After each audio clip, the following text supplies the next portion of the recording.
Түрөктүктөн, Мегеттен, Горнайттан, Жокускаттан, Кабаластан.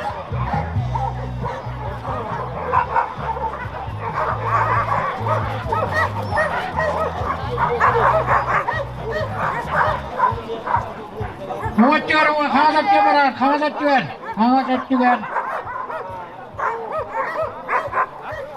Muttare havasiliivijät tutavat rinköttänän saattaraan.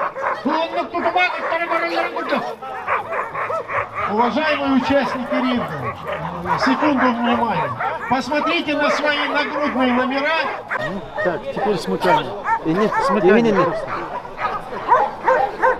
Норма. Так, яйца.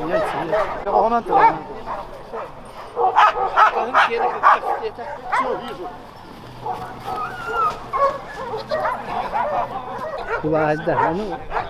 Kulağına krepe bırakan halatları dönler. Onu çoğun ne çöğe?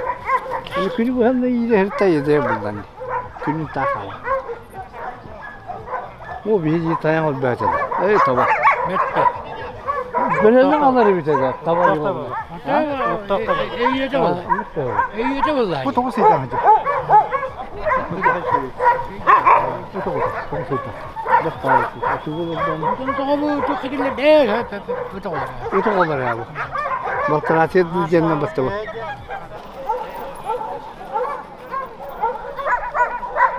Ну, кстати, почему-то тоже конечности как подставленные под корпус. У него толчка нету почему-то.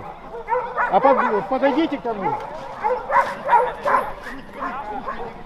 Да, ты видишь. Стоп. Не надо. Тихо.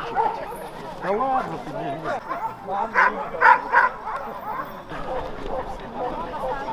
Перед нами кобель. Возраст какой правильный его? 1 год 4 месяца. Как собака очень красивый, да? Эффектный, белый, крупный. Но почему оказался в числе последних? Он очень сырой, что вообще лайке не свойственно. Плюс ко всему, вот обратите внимание, вот как в ринг как вошел, и вот по сей час, у него рот не закрывается, у него вот этот язык радиатор, он постоянно у него висит. Ну то есть вот собака, я могу сказать, что у нее с терморегуляцией вполне возможно из-за того, что у него спина шире, чем у меня. Плюс ко всему, когда мы смотрим движение, у него задние ноги, они этот вес не везут. Они просто у него слабые, у него скакательные суставы просто болтаются. Он не может справиться с этим весом. Это вина чисто хозяина, потому что собаку нужно подготовить, подсушить. У него очень много лишнего. Он бы гораздо выше прошел, возможно. Но вы его просто очень сильно раскормили, потому что вы вот это избыточно. Ну да, такая спина, я не знаю, очень широкий. Ему самому тяжело. Я не шучу, я просто говорю, констатирую факт. У него вот если передние ноги еще справляются, то зад у него уже они не держат. А так в целом, конечно, собака ухоженная. Отмечу шерстный покров. Обратите внимание, вот то, что я говорил. Вот это седло. Видите у него как развит покровный волос. Вот этот ремень идет. У него вот качество псовины очень хорошее. При этом он, конечно, очень хорошо социализирован. У него костяк хороший. У него мышечной массы, у него избыток жира. Просто. Вот и все. А так, в принципе, возможно, повзрослеет, у него там с метаболизмом все наладится, он придет в норму. Но пока, вот он последний. Ну пока он сыроват. У него вот признаки общей сырости, они видны пока. Но это надо его подсушить, надо гонять. А так видно, он, конечно, очень ухоженный кобель, эффектный. За что отдельное спасибо хозяину, ну, конечно, надо паечку урезать. Следующий кобель. Основной виной, могу определить его, это избыточный рост. Но лайка такого роста быть не должен. Но он за 70 сантиметров. Потому что у него уже видно, вот, да, он тренированный. Он, кстати, в отличие, у него нет жира. Он видно, что он в тонусе, он двигается. Но при этом качество движения у него уже тоже не лаечки. Они затянутые, они не обладают той оперативностью, которая свойственна лайке. Поэтому я хотел бы видеть более живую, более энергичную собаку. С таким сложением собака, она не может обладать таким темпераментом. Как только мы поднимаемся вверх, мы сразу теряем в скорости, в оперативности, в ловкости. А как, допустим, такой собаке вот работать, ну ладно, у вас нет кабана, а вообще вот просто как кабан атакует, да и медведь атакует не хуже. То есть обязательно резкость должна быть, ловкость нужна, оперативность движения. У этого кобеля этого не видим. Ну, хочу ответить, что, наверное, по шерстному покрову вот этот кобель лучше всех. Потому что вот обратите внимание, какая у него муфта, какое седло вот здесь, вот это вот все развито. Вот качество целого. У лайки должна быть трехярусная структура меха.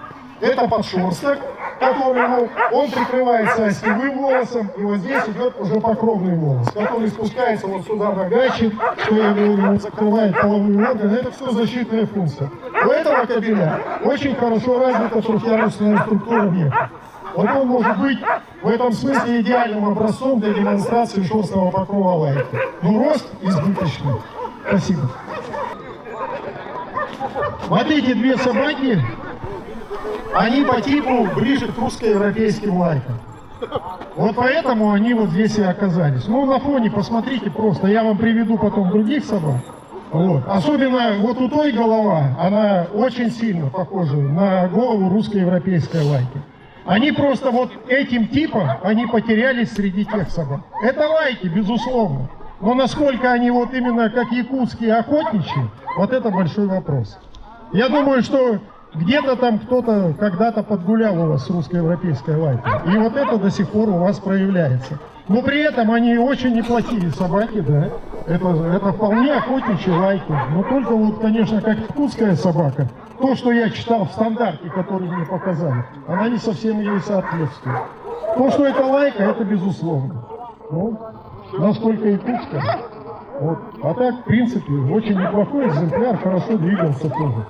Поэтому, вот, следующий подойдите. Спасибо.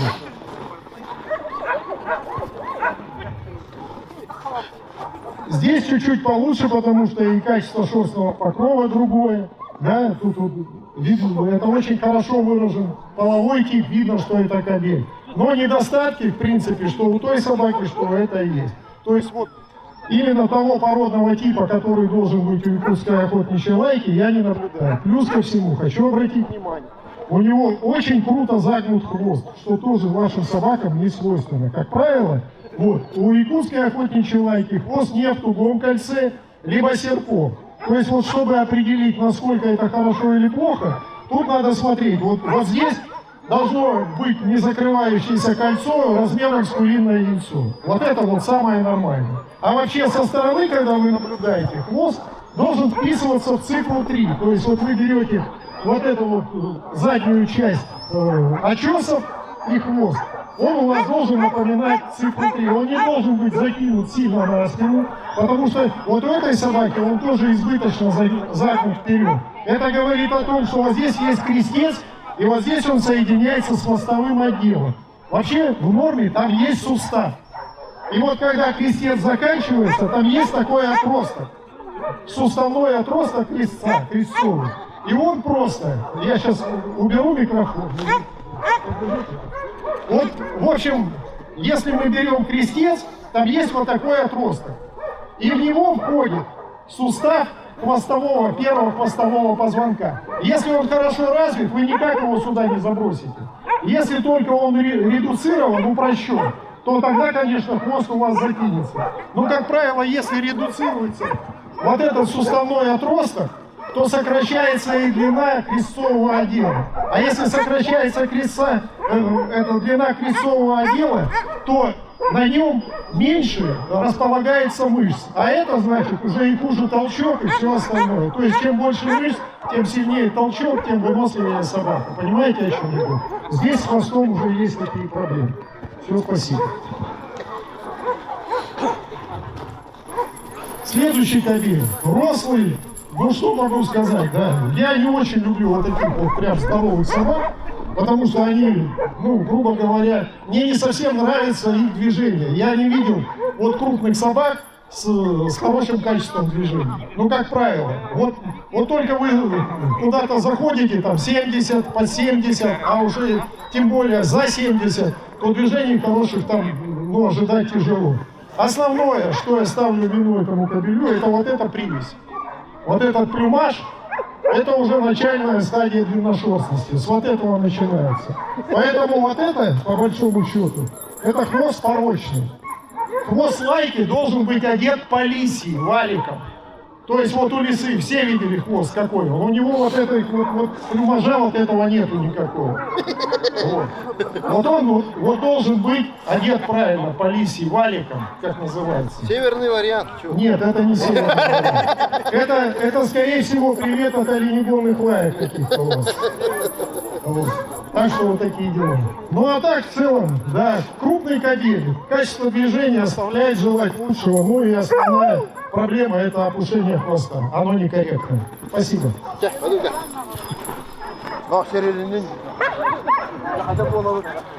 Следующая собака.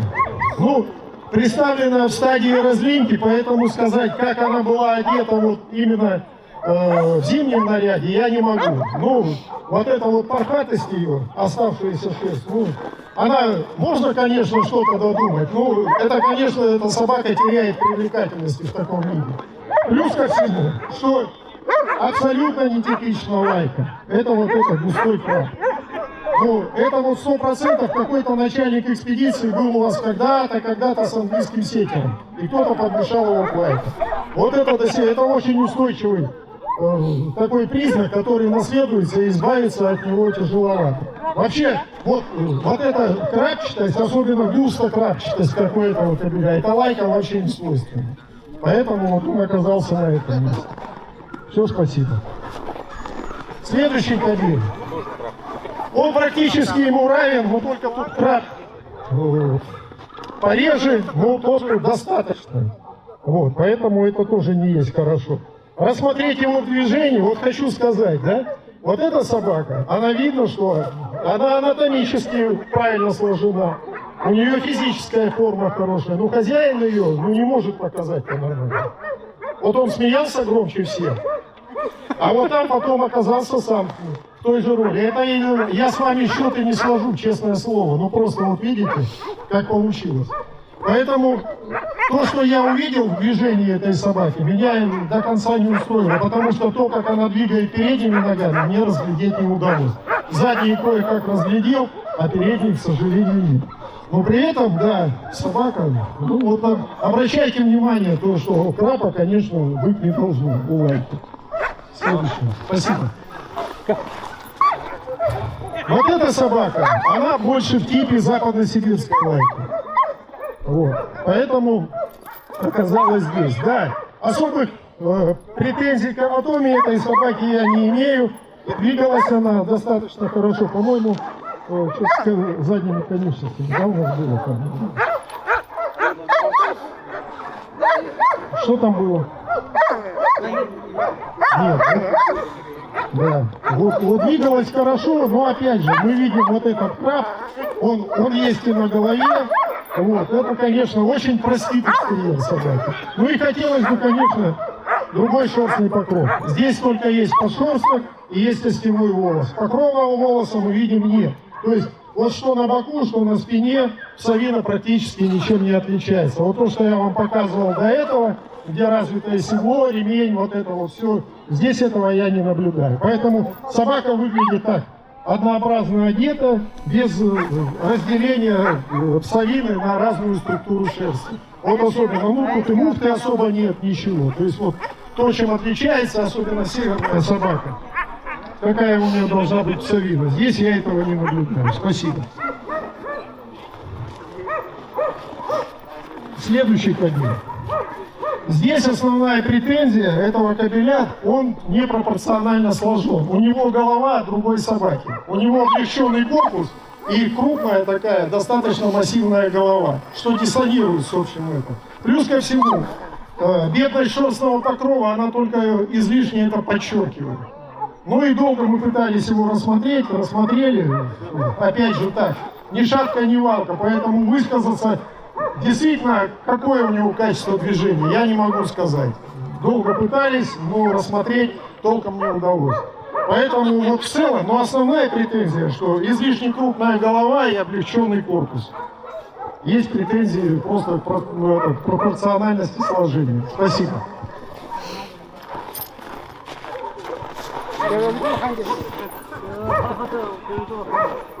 Смотрим на эту собаку. Да, несмотря на то, что собака молодая, она достаточно крупная. Анатомически она сложена неплохо. Вот, но для якутской лайки она излишне долголукая. Вот такая форма ушей больше характерна западносибирским лайкам. И даже для нее она избыточна, я могу сказать. А уж для якутской охотничьей лайки тем паче. Плюс ко всему, мы видим опять же вот телесного цвета мочку носа. Не хочу повторяться то, что я вам рассказывал. Конечно, это нужно стараться изживать. Вот. А так, в целом, да, вот у нее шерстный покров очень неплохой. Для молодой собаки вполне достаточно. Я думаю, когда заматереет, он еще добавит. И будет смотреться более эффективно. Спасибо.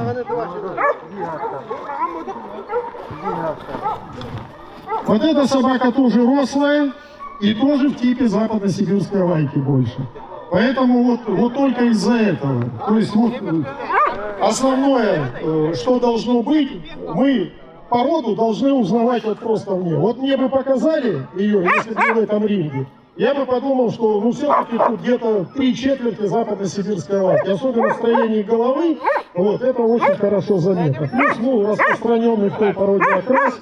Вот. И общее сложение такое, вот, пропорции, это более характерно для западно-сибирской лайки. Поэтому недостаточно хорошо выраженный породный тип ставится собаке этой длины, и вот она оказалась на этом месте. Спасибо. Следующая собака. Вот, кстати, очень большая редкость. Собака очень высокая, но демонстрировала хорошее качество движения. Вот человек его пустил, он сразу у него пошел хорошо. То есть, что хочу сказать, голова достаточно породная, но кобель большой и голова большая. То есть вот он избыточный размер. Плюс ко всему, шерстный покров, он прилегающего типа. Вот это, конечно, очень простит экстерьер лайки, тем более северной собаки. У нее основное украшение — это псовина должна быть. Мы смотрим, мы сразу угадываем то, что эта собака, ну вот, на севере все собаки должны быть хорошо одеты. Здесь можно сказать, что просто подшерсток развит недостаточно хорошо, поэтому у него осевой волос, он прилегающий. Он не стоит вертикально, не подпирается подшерстком, а лежит просто горизонтально, плоский. Все, спасибо. Следующая собака. Тоже могу сказать, что не совсем хорошо выражен тип, да, особенно по корпусу. Плюс ко всему, есть претензии к голове. Обратите внимание, у него вот эта вот ложбинка на голове, очень излишне резкий переход от бакморди. Вот, видите, какая вот у него продольная ложбинка? Это то, что я говорил, когда про суд рассказывал. Здесь вот, ну, есть проблемы. Если потрогать у него вот этот сагитальный гребень, он не очень хорошо развит. А вот это свидетельствует о том, что вот эти надбровные дуги, они переразвиты. Вот они как раз добавляют вот эту вот излишнюю выраженность перехода от лба к морде, что, конечно, для лаек тоже не совсем свойственно. Тем более, вот, если мы посмотрим у диких псовых, у них очень плавный переход такой, нету вот этой пережабины такой. Здесь это все есть. В целом, собака на очень правильных ногах, с хорошим шерстным покровом, демонстрировала... Так, стоп, с конечностями там что-то было.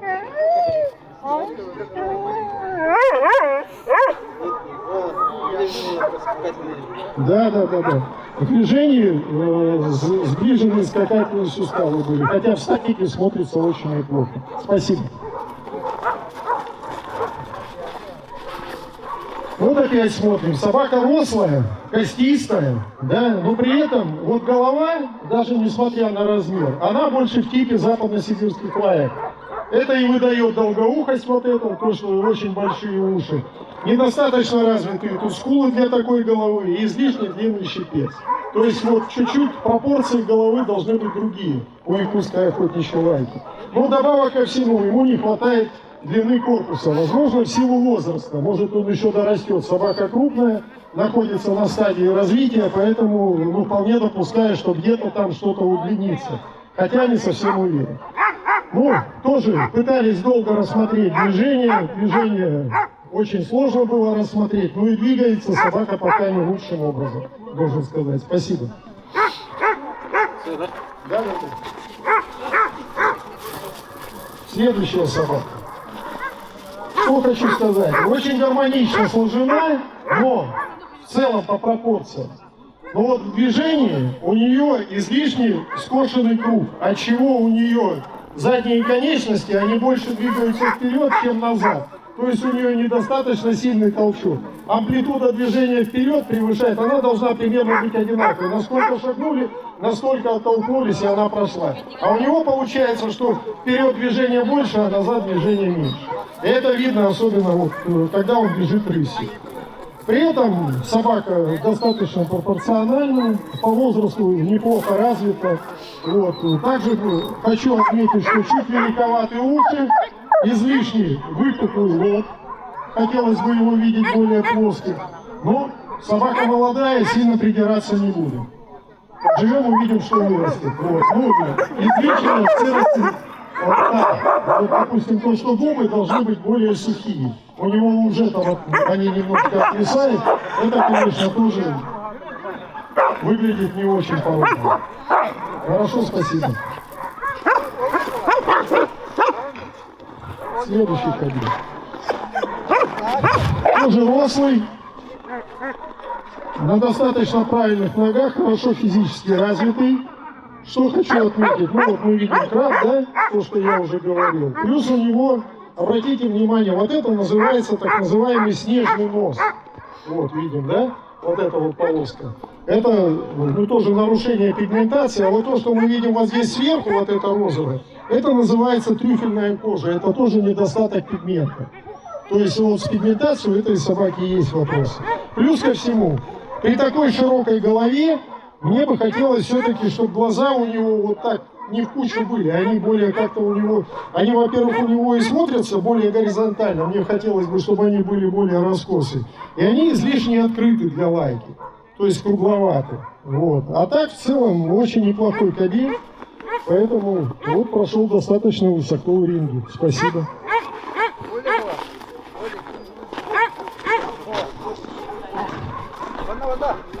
Так, у нас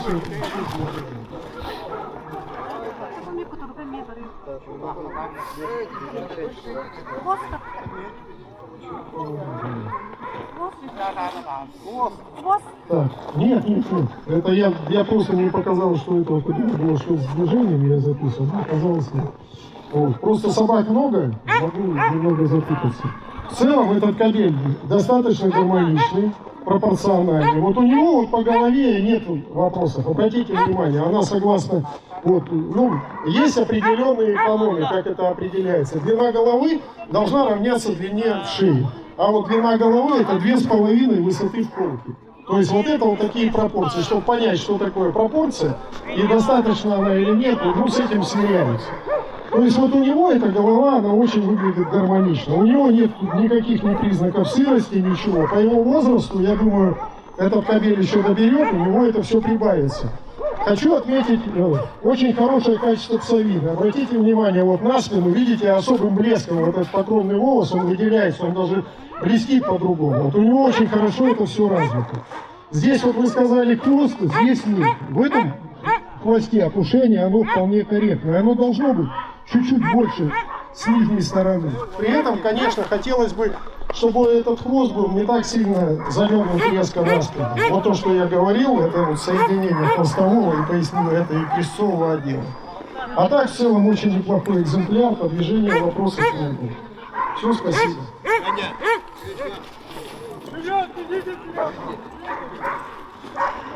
Следующая собака.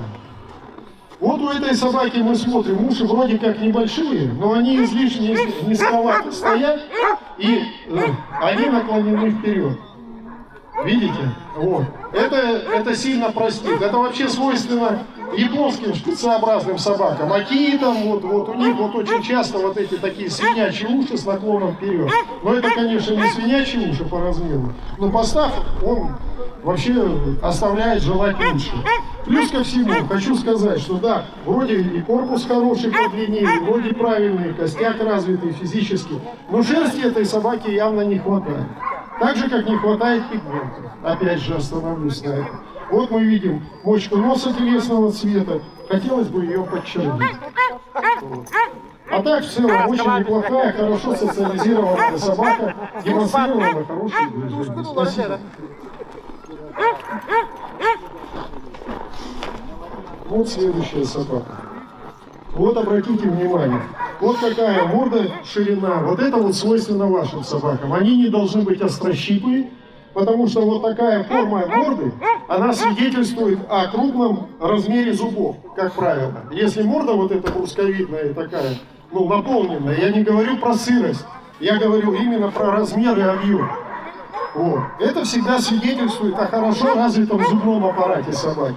Но при этом, конечно, голова, она не лишена недостатка. Видим, вот даже сквозь шерсть вот эти вот излишне развитые надбровные дуги у этой собаки, да? И плохо заполненные вот эти вот части. Здесь вот эти ямки даже через шерсть просматриваются. Плюс ко всему, хотелось бы, конечно, видеть меньшего размера уши. При этом у нее очень хорошая псовина. Вот. В отличие от той собаки, которую мы смотрели ранее, пальмовая была тоже. Посмотрите, какой вот покровный волос. Ну и очень хорошая социализация собаки. Ну и опять хочу напомнить о пигменте носа. Здесь он должен быть достаточно. А так собака хорошая. Все, спасибо.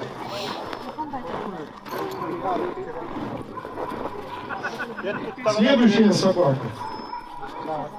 Здесь и получше голова, хотя тоже не лишена недостатка. Вот обратите внимание, вот эта продольная ложбинка, она тут присутствует.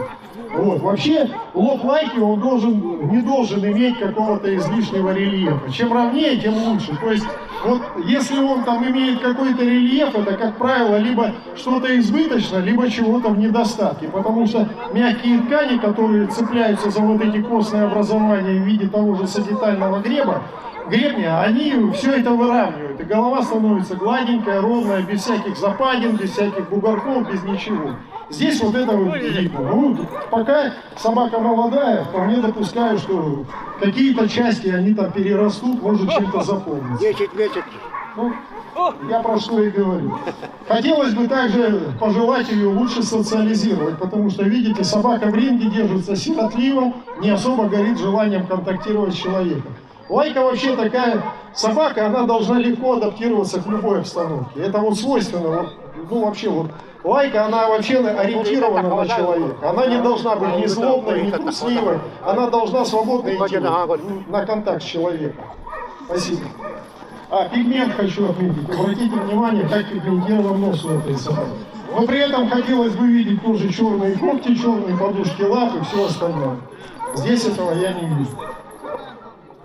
Следующая собака. Да, несмотря на то, что кобель молодой, он физически хорошо развит, в хорошем теле. Обратите внимание, вот он хоть светлого окраса, а как тут контрастирует вот этот покровный волос, про который я говорил. Вот этот ремень, вот это седло, здесь все очень хорошо выражено. Вот если есть собаки, смотришь, что на боку, что на спине, все одинаково, здесь у этой собаки мы видим, что все развито очень здорово. Плюс ко всему, в отличие от той собаки, мы видим, как эта собака социализирована. Она свободно контактирует с человеком. Плюс ко всему, демонстрировала хорошие движения. Вот, стоит только пожелать вырастить ее и посмотреть на нее дальше. Спасибо.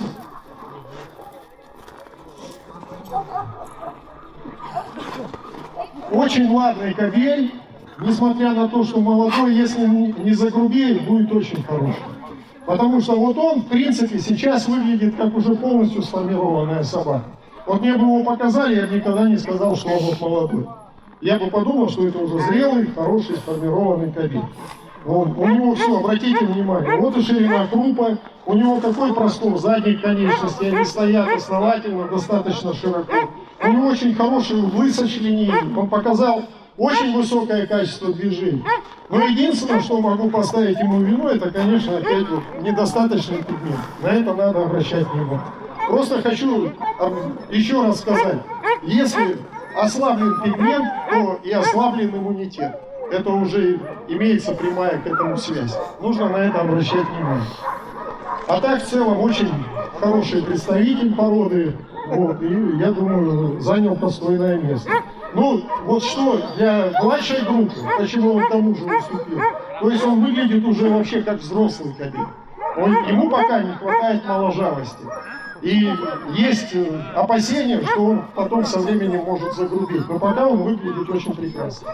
Спасибо.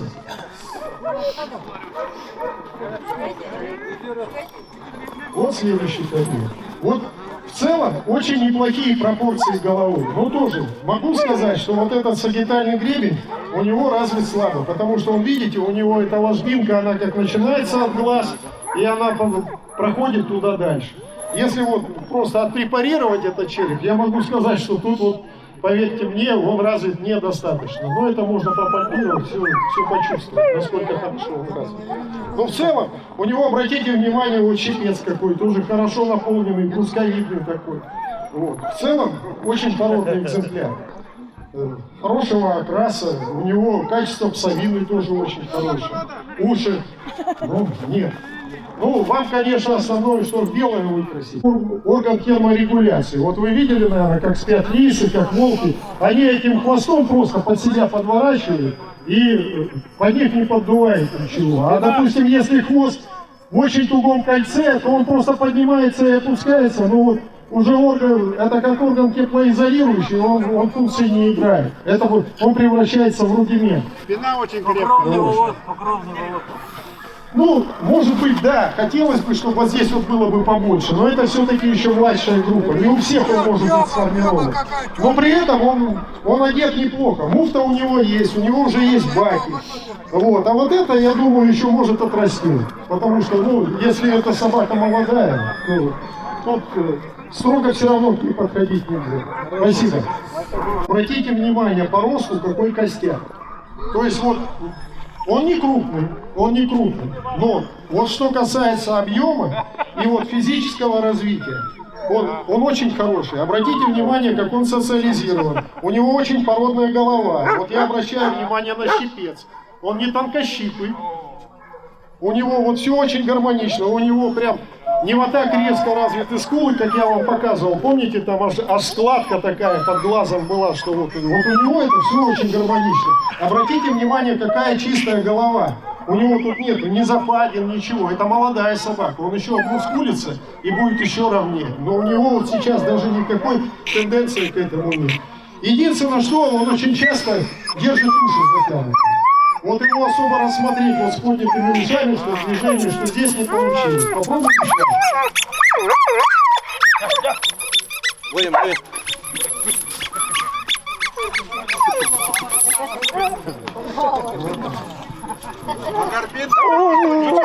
Да это еще пока. Тут она не критичная.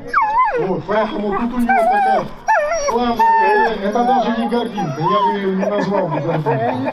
Вот. Собака нет, это нет. Она очень прилично выглядит, и я думаю, она как раз заняла свое место. Спасибо.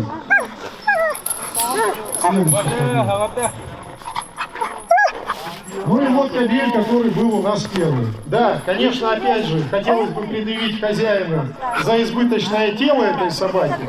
Хотелось бы его, конечно, подсушить. Но при этом у него, обратите внимание, какой темперамент. И вот я сколько его наблюдал, он у нас даже в движении его сразу пустили, он сразу прошел, как надо. Вот у меня претензий к нему. Посмотрите, вот он стоит. Он занимает естественную стойку, у него сразу хорошо все выраженные углы. Это говорит об очень хорошем балансе этой собаки.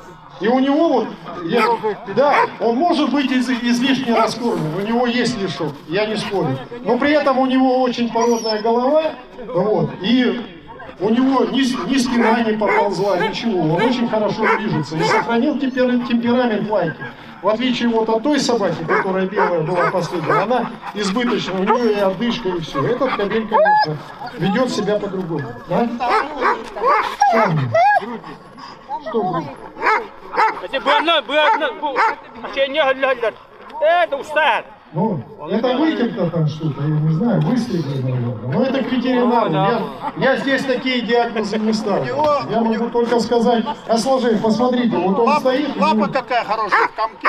Да, она у него не распущена. У него очень хорошие резорные функции. Посмотрите, у него даже 5 с наклоном. Это говорит об очень хороших рессорных функциях грудных конечностей. Растянут норму нормально. Все хорошо. Поэтому очень Ваня! хороший кабель. Молодец. И псовина развита у него Ваня! хорошо. Посмотрите, какие у него. Вот хвост как опушен. У него нету ничего тут лишнего. Посмотрите, какие гачи у него все там защищено. И псовина, вот он как раз выглядит равномерно пышно одетой собакой. Вот все тут есть. Поэтому, да, только подсушить. Только подсушить. А так в целом очень породный, хороший язык. Ваня, Поздравляю, надо. владельцев. Спасибо. Ноги низкие.